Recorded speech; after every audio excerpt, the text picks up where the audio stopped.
We can say whatever we want. All right. And then I'll start us off here. Okay. You're doing now, but I wanted to move on to the next one. You mentioned movement therapy and how that basically is kind of more accented about helping with pain and joint relief.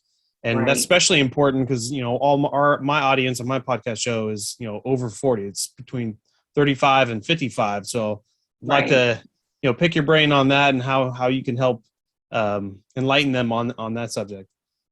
So in the middle of all of my trainings, right, because I became like a professional student, I was just sucking up information on yoga and Pilates specifically. I came into that space as a person in my mid to late 30s. So my body was different.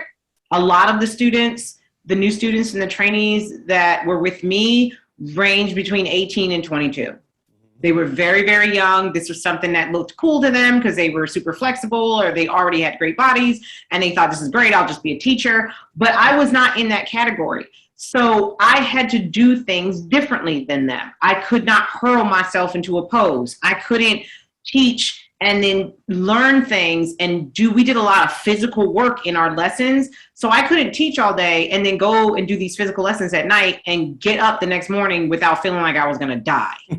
So I learned very quickly that my body was different. So my approach had to be different. And that's kind of how I found my niche. You know, if necessity is the mother of invention, the reason that I even teach movement therapy is because I had to learn how to be for you to my own body. Yeah, I had to learn how to deal with aches and pains in my hips and my low back, my knees, wrists, elbows, shoulders. All of those things would start to give after a while. And it wasn't because I was unhealthy and it wasn't because I wasn't strong. It was because my body was older. It was different. So it was going to respond differently. It responded to hard surfaces. We would have to sit on the floor a lot. And after a while, my hips were like, what are you doing? Like, get a pillow. You can't sit on this hard floor for 6 hours. Those things started to take their toll. And so my focus started to shift towards dealing with older bodies specifically. There's not a big market for that. If you look at a lot of yoga teachers, I mean, there are some yoga teachers who have been doing it for a really long time and they're older, but the market is flooded by younger teachers. And I think that's more prevalent with brick and mortar, which is why every business goes after those models because that's the only way to keep the doors open. But right. And for a lot of studios, you know, if you have new students coming in, those students are looking at the teachers and they're saying, I want to look like that teacher. So they're going for the young, hot teacher. And young people are also malleable, right? So as an employer, it's just better to pay your employee, you know, $2 an hour because that's the reality. That's how once again, keep the doors open. Right.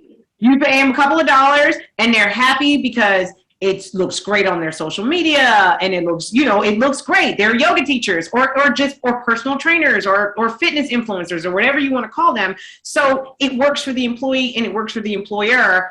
I did not fit that model.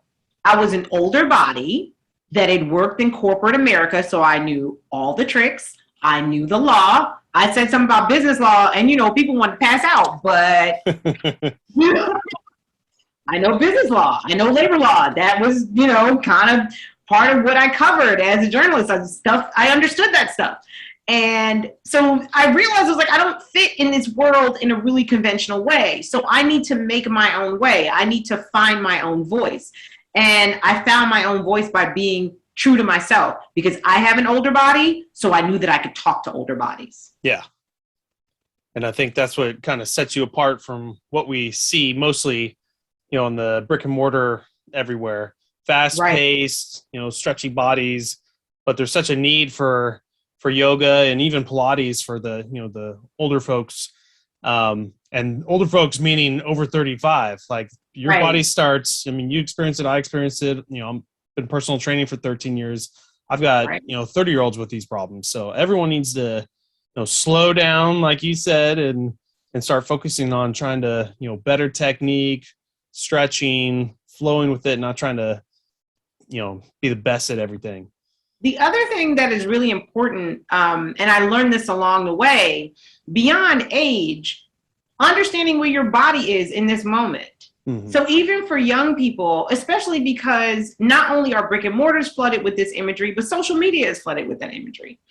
The accounts that have the highest organic count are people who have these amazing bodies and are doing these amazing things with their bodies. And I'm talking about the men and the women, the one-handed handstands, off the side of a cliff and, balancing on your two toes on a rock with the water splashing up against you like in the middle of the ocean. Like those bodies are young and exceptional. And even if they're not younger, they're exceptional bodies. And there's not always a narrative, a contextual narrative about working towards that thing. Yeah. People are like, oh, I just did this thing and it's fine, right? Not saying like I fell 15 times or I really had to work at this. Like this took me years of training. There is a need for language to help people understand that you are where you are because that's where you are. And it doesn't mean that there's something wrong with you, and it doesn't mean that you can't improve it.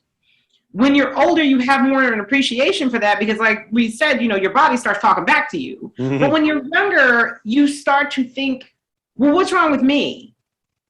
Why can't I do this thing? Why can this person over here do this thing? And that also, beyond just bodily ability, the shape of a person's body begins to affect that thinking. Why can't I lose weight? Why can't I be more flexible? Why can't I be stronger? Why is my stomach not flat? Just all of those things start to creep into the psyche. And I do find that younger people are particularly plagued by this.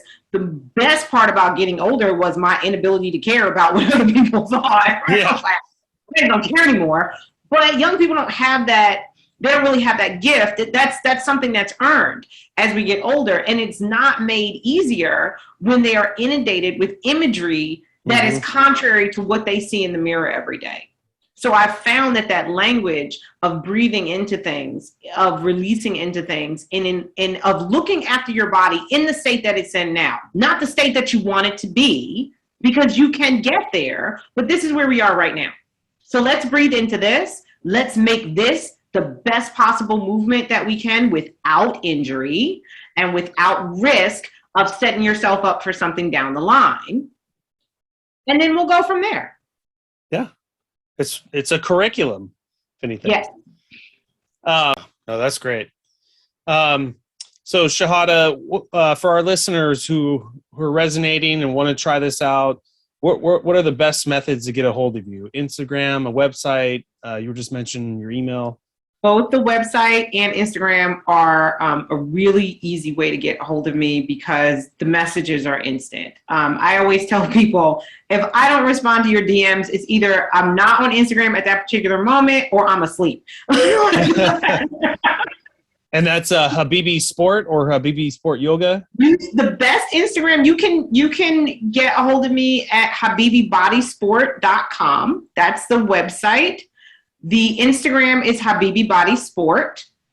And my personal Instagram is Shahada Karim. That is really the fastest way to get a hold of me. It's just my name, Shahada Karim. Hit me up in a DM. I will respond to you. I do consults. Like I said, you can ask me anything. I don't really, I don't believe in stupid questions. Because sometimes people just don't know. And sometimes people are curious and they don't know where to start. So you can ask me whatever you need to ask me. Like I said, I work with a lot of bodies that are not traditionally able. So they can't automatically put themselves in poses or learn how to do things the way a normal able body with no injuries would know how to do. I work with people with shattered spines. I have a client that had shattered hips. She had to get her hips completely rebuilt. People who have knee replacements and hip replacements, and like I said, cancer survivors, like those. That's my base. So if that's something that you think, oh, I would really like to learn how to move my body without pain, I would like to feel better, please hit me up. If you want to drop 20 pounds, hit me up. Do it all. I meet you where you are. It really depends on what you need. I don't like to make guarantees and say, oh yeah, if you do this thing, this will happen. First, I got to see you. Yeah. I got to talk to you. First, we got to know what's in your kitchen. You know that story. I got to know what you're putting in your body and what you're doing with your body on a regular basis, and what you want to be putting in your body and what you want to be doing with your body moving forward. And that's how we build a plan. That's great. And then also, all my listeners know I'll put all your links in the podcast description. They can just click on it, and hit you up on all those forums. Perfect. But thank you, Shahada, for being on our show. I really appreciate it. Learned a lot, and can't wait to try one of these sessions out myself. So, yes, please come on through. well, thank you once again. Welcome. Thank you.